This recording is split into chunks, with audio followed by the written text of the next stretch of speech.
Kia ora, in this extended interview we're talking to Peter Wilders, veteran of our New Zealand New Zealand national touch team, and we're at the 7th World Cup.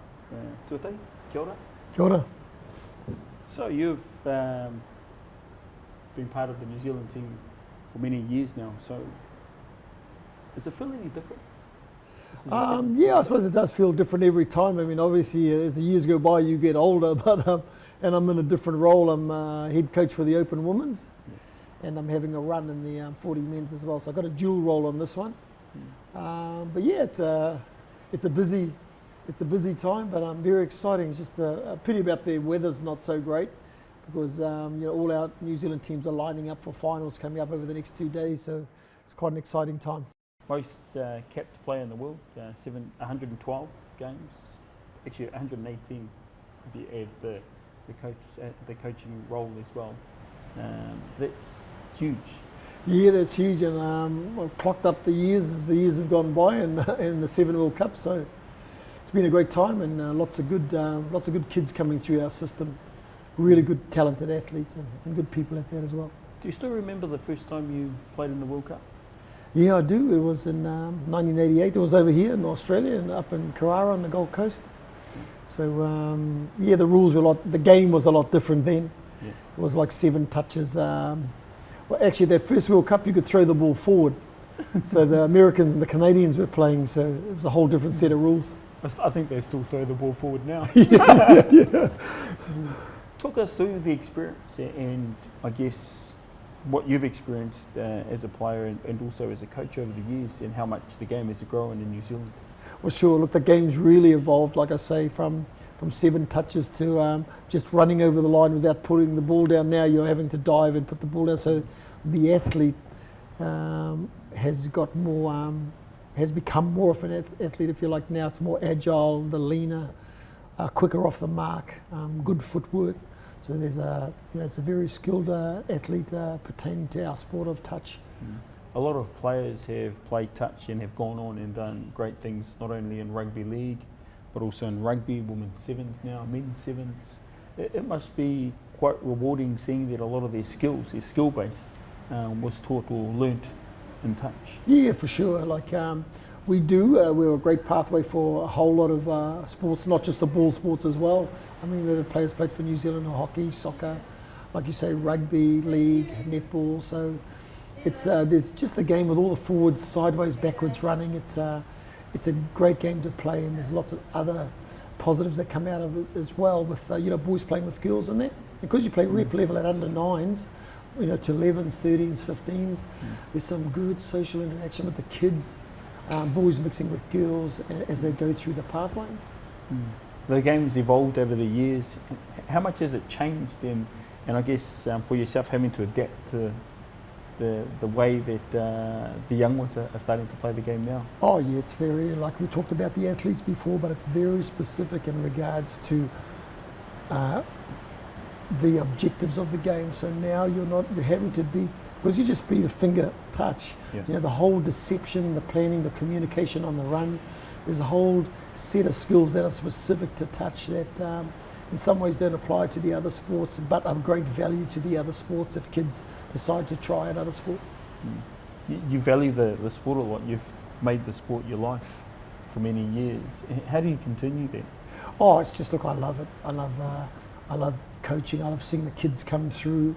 I've enjoyed times with my own family when my kids played, and even playing rep level with my own daughter in the Auckland team. Wow. Many years back when we won nationals in 2002. So, I've made some great friends and got lots of family involved through the sport. It's been really awesome, and it still is. Even now, I look at a lot of these athletes as my kids, especially ones I've coached for many years, and it's really fulfilling to see them start, and you see them every year. They grow another 2 or 3 inches, and they're faster, and they put on another 5 kilos of muscle, and yeah, it's just really fulfilling and pleasing. Just earlier, the contingent, I think it was about 150 plus players, coaches. That's huge for New Zealand. Yeah, it is, and look, I'm really expecting us to do well at this tournament. With the game, the level of and the style of game we're playing now is really on a par with Australia. yes, we don't play all year round like they do and have the big tournaments and the massive numbers that they have. However, we, for what we have and what we are, we're certainly going to give it a good crack in the next couple of days. Mm. For a couple of years here, you know, there was a bit of a gap between us and Australia, but we've seemed to close that gap in recent years. We've definitely closed that gap. In fact, 2 years ago, in 2013, we won the Super Trans-Tasman, which was the big series between New Zealand and Australia. Yeah. So we won the Opens grade and we won the Masters grade. So yeah, so we just want to carry that form on, you know, into this World Cup.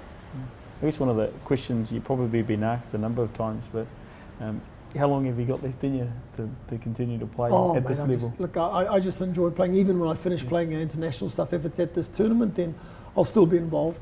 I'll still be involved coaching and playing at club level with my, you know, with my club mates and even my kids and my grandson. You know, I'd like to see them progress through and be part of their sports careers as they progress through life. So, yeah. What does the sport mean to you?